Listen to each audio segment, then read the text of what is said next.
So hello everyone. इस दीपावली आप लोगों के लिए यहाँ पर आ चुकी है वैकेंसी की भरमार। जी हाँ, मैं बात कर रहा हूँ यहाँ पर पीजीसीएल के एग्जाम की, और ये एग्जाम डिप्लोमा स्टूडेंट्स के बीच में बहुत ज्यादा फेमस है। अभी कुछ दिन पहले ही मैं आप लोगों के लिए एक वीडियो लेकर के आया था जिसके अंदर पावर ग्रिड की ही चाइल्ड ब्रांच पीएसईएल जो अभी 2022 में बनाई गई थी, उस 2022 में बनाए गए डिपार्टमेंट के अंदर 70 वैकेंसीज जो है वो आई थी, जिसका एग्जाम अभी होना बाकी है, जिसके फॉर्म अभी चल रहे हैं। अब यहां पर सबसे बड़ी न्यूज आ गई है कि पावर ग्रिड ने भी अपना वैकेंसी रिलीज कर दिया है, और ये पावर ग्रिड का एग्जामिनेशन, जैसा कि मैंने आपको पिछले पीएससीएल के वीडियो में भी बताया, लगातार कांस्टेंट वैकेंसीज आ रही है। 2016, 2018, 2020, 2022, 23 लगातार वैकेंसी आई, और 2024 में भी इसकी वैकेंसी आ चुकी है। और अब ये जो वैकेंसी है, ये मैं बता दूं कि अब तक की हाईएस्ट, यानी कि 650 प्लस पोस्ट के लिए यहां पर वैकेंसी आ गई है पावर ग्रिड की डिप्लोमा ट्रेनिंग के लिए। और ये सारी की सारी वैकेंसी होने वाली है डिप्लोमा स्टूडेंट्स के लिए। तो चलिए नोटिफिकेशन में बात कर लेते हैं कि किस जोन में कितना पोस्ट आया है, एलिजिबिलिटी क्राइटेरिया क्या है, एज क्राइटेरिया क्या है, पेपर पैटर्न क्या है, एग्जाम का फीस क्या है, डॉक्यूमेंट कौन से अपलोड करने हैं, फॉर्म कब निकला है, और आपका एग्जाम डेट क्या होने वाली है। ये तमाम बातें मैं इस वीडियो के अंदर करने वाला हूं, तो वीडियो को लास्ट तक जरूर देखिएगा। बात करें डिप्लोमा ट्रेनिंग इलेक्ट्रिकल का, ये जो नोटिफिकेशन है ये 22 तारीख को रिलीज किया गया है, और यहां पर आपको साफ साफ बताया गया है कि इसमें जो जोन है पीजीसीएल के, वो मल्टीपल जोन। आप सबको पता है कि भारत के अंदर टोटल 5 जोन होते हैं, उन पांचों जोनों को सब कैटेगराइज भी किया जाता है। जैसे भारत के 5 जोन है, नॉर्दर्न, ईस्टर्न, वेस्टर्न, सदर्न और नॉर्थ ईस्ट रीजन।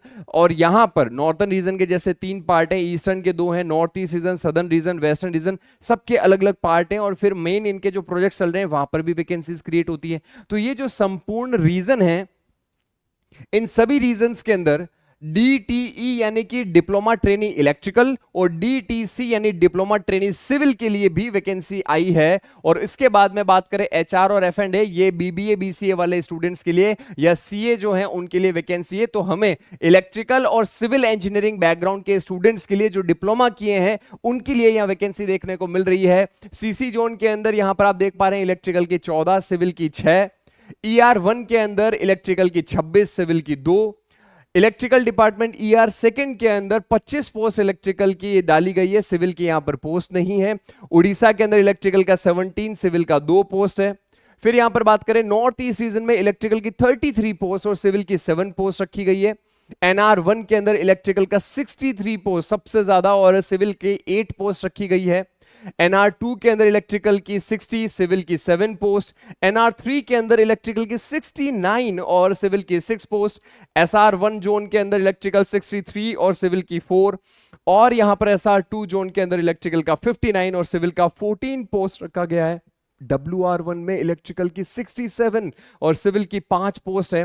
और सबसे ज्यादा WR2 वेस्टर्न रीजन 2 के अंदर इलेक्ट्रिकल का 104 और सिविल का 4 पोस्ट रखा गया है। तो यहां टोटल इन सब का कर दिया जाए तो ग्रैंड टोटल 795 है, जिसमें इलेक्ट्रिकल प्लस सिविल स्टूडेंट्स की टोटल वैकेंसी 650 से भी ज्यादा है, जिसमें मोस्टली वैकेंसी जो है वो इलेक्ट्रिकल इंजीनियर इलेक्ट्रिकल के डिप्लोमा स्टूडेंट्स के लिए जो है रखी गई है।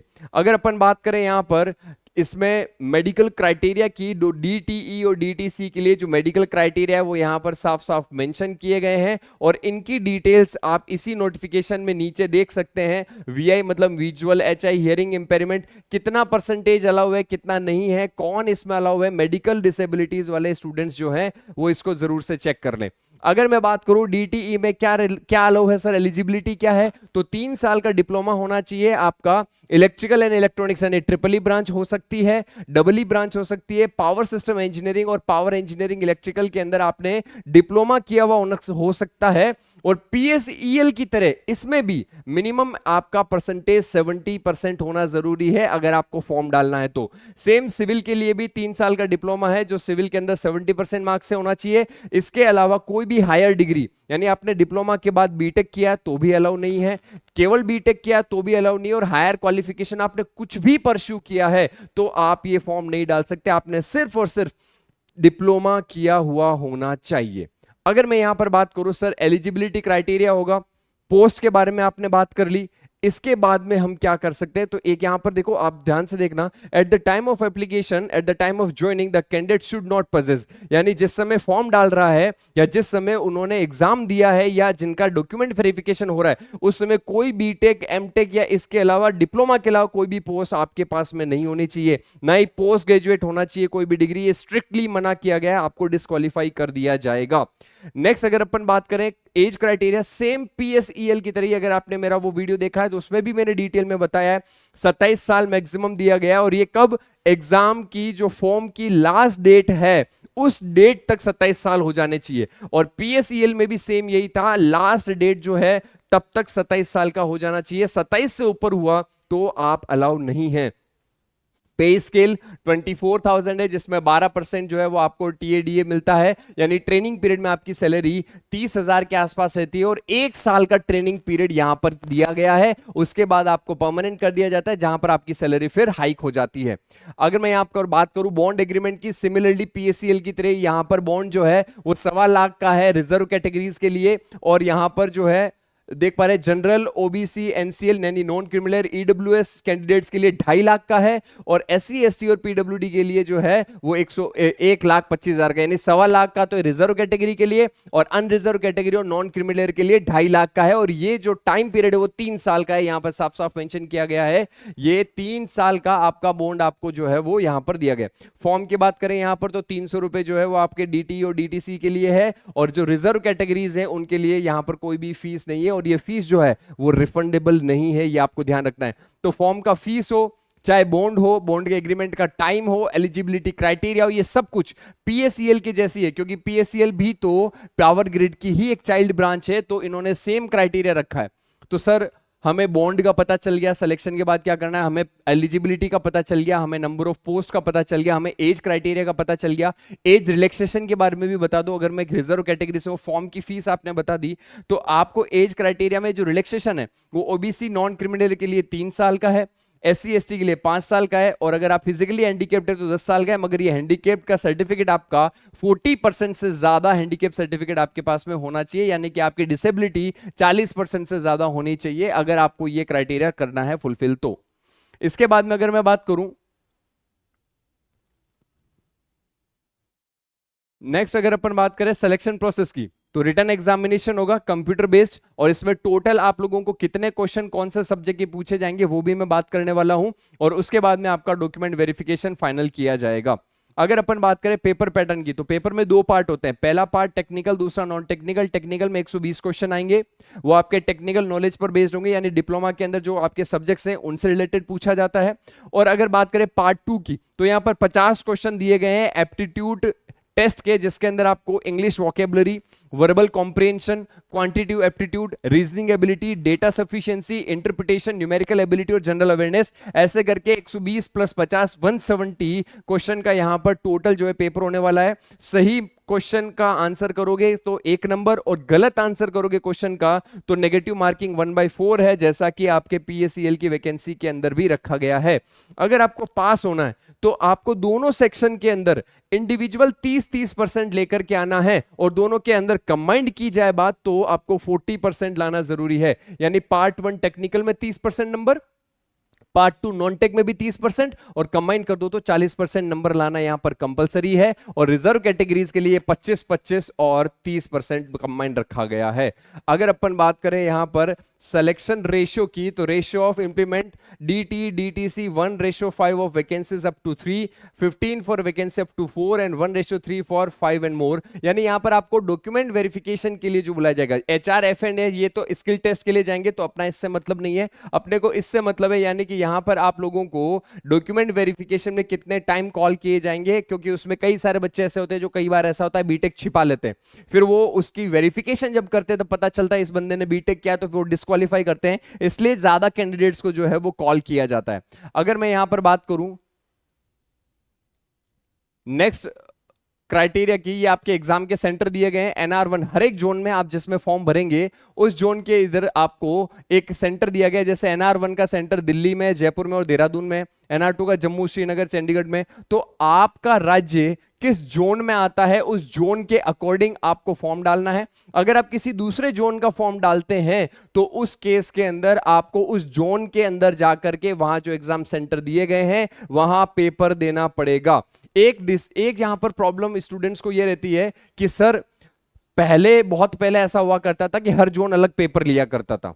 जी हां, 2021 के अंदर हर जोन का अलग पेपर हुआ करता था, मगर उसके बाद जितने भी पेपर हुए उन सब में सारे के सारे जोन का सिंगल डे पेपर होता है और एक ही पेपर करवाया जा रहा है। यानी मल्टीपल पेपर कराने बंद कर चुका है पिछली 2 वैकेंसी से, और इस बार भी साफ साफ बोला गया है single day in single session. सारे के सारे रीजन का आपका एक ही दिन पेपर होगा और एक ही पेपर होगा, अलग अलग पेपर नहीं होंगे। और एक और बात, कैंडिडेट्स केवल एक ही रीजन में अप्लाई कर सकता है। यानी पहले ऐसा होता था कि NR1 में भी अप्लाई कर दिया, SR2 में भी अप्लाई कर दिया, एग्जाम डेट अलग अलग आई, इसमें भी पेपर दे दिया, इसमें भी दे दिया।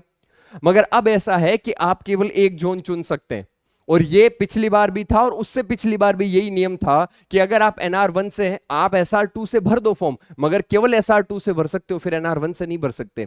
आपको पेपर भी उसी जोन में जाकर के देना पड़ेगा। तो आप अपने हिसाब से चेक करें कि आपको नंबर ऑफ पोस्ट कहां ज्यादा नजर आ रही है, आपको कहां कंपटीशन कम नजर आ रहा है। मैं इनका डिटेल कंपैरिजन लेकर के आऊंगा कि कैसा कट ऑफ गया था। ये वीडियो भी मैं लेकर के आने वाला हूं, PSEL के लिए ये वीडियो ऑलरेडी प्लान किया हुआ है, मगर चूंकि पावर ग्रिड का भी वैकेंसी आ गया और आपको पता है पेपर पैटर्न सेम है, तो इनके कट ऑफ को लेकर के जो एनालिसिस का वीडियो है वो मैं जल्दी लेकर के आऊंगा। और हाँ, कैसे प्रिपरेशन करनी है, क्योंकि इसका एग्जाम डेट भी बहुत नजदीक दिया गया है, तो वो भी मैं आपको बताऊंगा। और इजी प्रेप पर आप किस प्रकार प्रिपरेशन कर सकते हैं अपने PGCEL के एग्जाम की, उसके लिए भी एक डेडिकेटेड वीडियो में बहुत ही जल्दी लेकर के आने वाला हूं।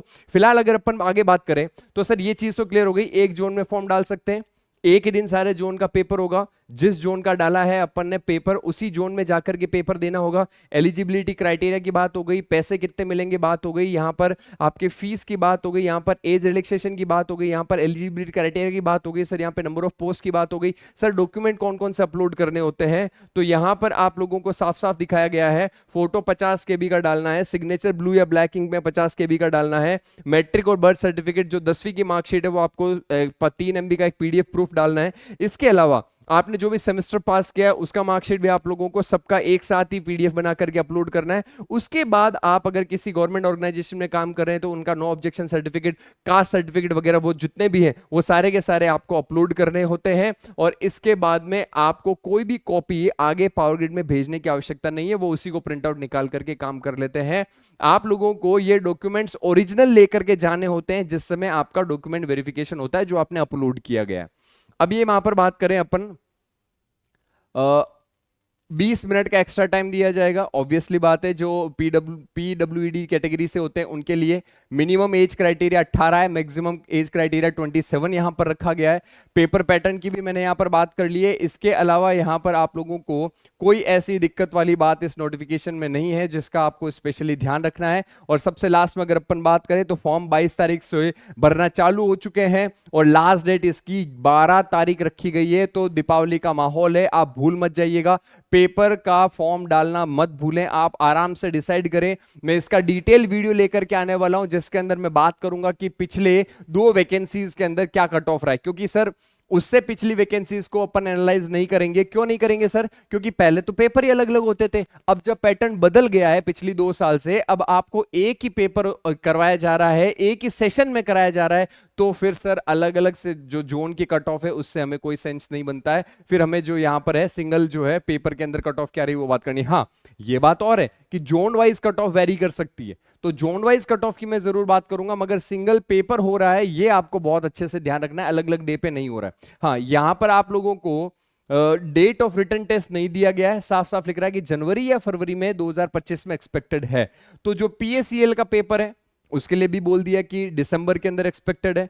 PSEL का पेपर होने के बाद में जनवरी फरवरी में इन्होंने बोल दिया कि ये एक्सपेक्टेड है पावर ग्रिड। तो सर हमारे पास में मोटा माटी यहां पर बात करें नवंबर, दिसंबर, जनवरी, फरवरी 4 महीने हैं। इन 4 महीनों में हम क्या करें कि हमारा ये पावर ग्रिड का पेपर निकल जाए। हमारे सर पे RRB, JEE भी है, एसएससी जे भी हमें लग रहा है कि आ सकता है, पीएसीएल का वैकेंसी भी हो गया, दामोदर वैली कॉर्पोरेशन का भी वैकेंसी हो गया, हमने यहाँ पर पावर ग्रिड का वैकेंसी भी देख लिया है सर। बहुत सारी वैकेंसीज आ रही हैं, किस तरीके से करना चाहिए, कोई ऐसा बैच बता दो सर जिसमें एक ही बैच में हम पूरी तैयारी करें, तो इसका मैं डिटेल वीडियो लेकर के आने वाला हूं, इंतजार करें आप। अभी फिलहाल आप नोटिफिकेशन को अच्छे से पढ़ें, सारी डिटेल जो एक नोटिफिकेशन में आपको पता होनी चाहिए वो सब कुछ मैं यहां पर आपको बता चुका हूं। इससे रिलेटेड, कट ऑफ से रिलेटेड डिटेल वीडियो कि आपको कितने मार्क्स चाहिए होंगे कट ऑफ क्लियर करने के लिए, प्रिपरेशन स्ट्रेटेजी से रिलेटेड कि कैसे आपको ये पेपर क्रैक करना है, कितने समय कौन सा सब्जेक्ट पढ़ना है, ये डिटेल वीडियो मैं बहुत जल्द आप लोगों के लिए लेकर के आने वाला हूं।